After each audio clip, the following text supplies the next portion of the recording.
আজি বোলো সকলোৱে শ্বাহৰুখ খানৰ ৰীল বনালে, আমিও অকণমান বনাওঁগৈচোন এছাৰকৈ।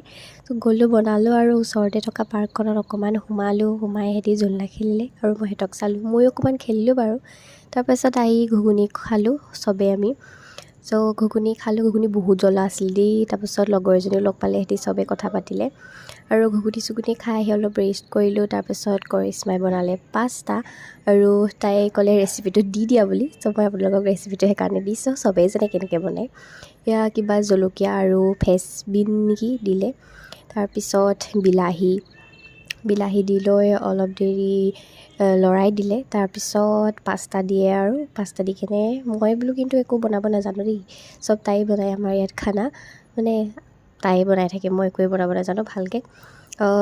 তাইৰ হাতৰ খাই বহুত ভাল লাগে, কৈ দিছোঁ আৰু আপোনালোকক। আৰু এয়া ধুনীয়াকৈ পাস্তা আমাৰ পৰি গ'ল, অকণমান ৰেডি হৈ গ'ল আৰু